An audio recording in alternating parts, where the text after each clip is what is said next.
Баршаңызға қайырлы күн оқырмандарым, менің қазақша арнама қош келдіңіздер. Ең алдымен арнама тіркеліп, қоңырауша белгісін баса кетіңіздер. Сіздермен Дина.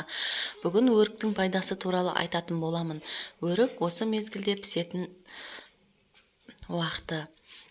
Дәрігерлер әр жемісті өз мезгілінде жеуге кеңес береді. Ардақты пайғамбарымыз да жемістерді піскен кезінде жеңіздер, өйткені осы кезде ол адам денсаулығына пайдалы және қам-қайғыға қоюға көмектеседі. Егер оны мезгілі өткеннен кейін жесеңіздер, адам денесіне зиянды және ауру тудыру қаупі бар деп айтып кеткен.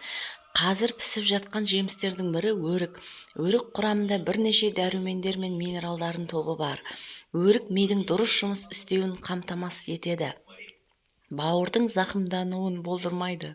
Метаболизмді жақсартады, токсиндерді тазартады, гемоглобин деңгейін арттырады, иммундық жүйені нығайтады, сүйектерді жетілдіреді, тістердің беріктігін арттырады, бүйрекке тас тұруының алдын алады, рактың алдын алады, жүрек қуаттандырады, стрессті азайтады, құрамында С витамин суықтаудың алдын алады.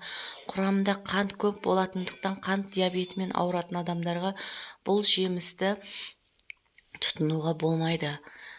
Жаңа піскен өріктер қышқылдылығы жоғары гастритпен ауыратын адамдарға зиян болуы мүмкін.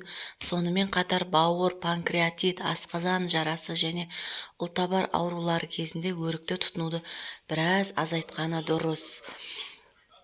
Өрік бұл раушан гүлділер тұқымдасына жататын ағаш тәрізді басқаша өсімдігінің жемісі. Ол солтүстік шығыс Қытайдан келеді. Одан кейін Армения, Орта Азияда, содан кейін біздің елге тарады. Оның жемістері дәмі мен хош иісімен ерекшеленетін құрғақ және майлы друпалар. Танымал дәнімен басқа бұл күн шуақты жеміс өте қоректік болып табылады.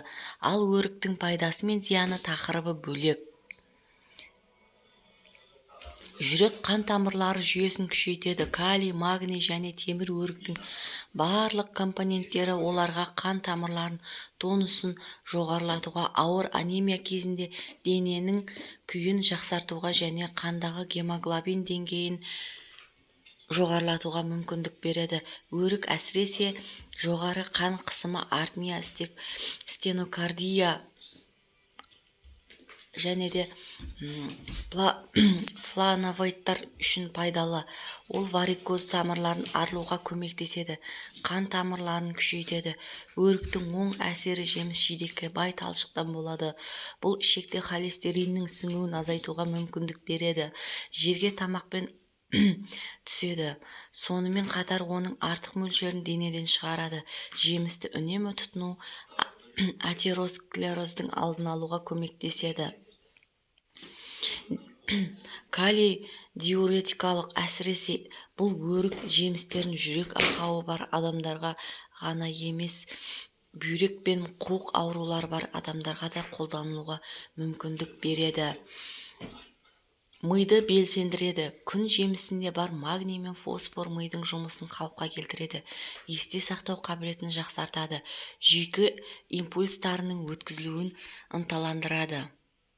Оның қақырық түсіретін және микробқа қарсы қасиеттері бар.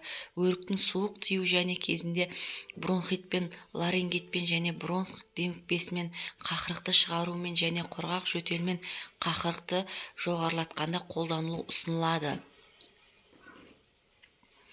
Жалпы созылмалы интоксикациясы кезінде тиімді өрікті үнемі қабылдау химия өнеркәсібімен байланысты адамдарға немесе өнеркәсіптік қалаларда тұратындарға улы заттар мен пайдаланылатын газдардың зияндылығын төмендеуге көмектеседі. Ол лактивті және жұмсартатын әсерімен сипатталады. Кептірілген және жаңа өрік балалардың және асқынған аурулардан зардап шегетіндердің ас қорыту бұзылысын алдын алып көмектеседі. Өріктің лактивті қасиеттері жиі іш қатуды емдеуге де көмектеседі. А дәрумені бета-каротин деп аталады. Теріге жасартатын әсер етеді және көру органдары патологиялық өзгерістерді бейтараптандырады. Көзді қоректік заттармен қамтамасыз етеді және жақсы көруді қолдау үшін оларға әмбебап әсер етеді. Бірақ А дәрумені сонымен қатар асқазанның, өңештің, өкпенің және тамақтың қатерлі ісігін алдын алатын белгілі антиоксидант болып табылады. Метаболизм процестерін күшейтеді. Ішекте тағамның сіңуі мен қорытылуы, ал қасиеттер бұрын талшықпен қамтамасыз етілген қажетті әсерге жету үшін сіз күніне 100 грамм жеміс жеуіңіз керек. Өрік шырыны кальций мен темірге бай. Олар жүкті әйелдердің денесіне өте қажет, себебі бұл микроэлементтер ұрықтың өсуін тездетеді. Жемістің сол компоненттері дисбиозға оң әсер етеді.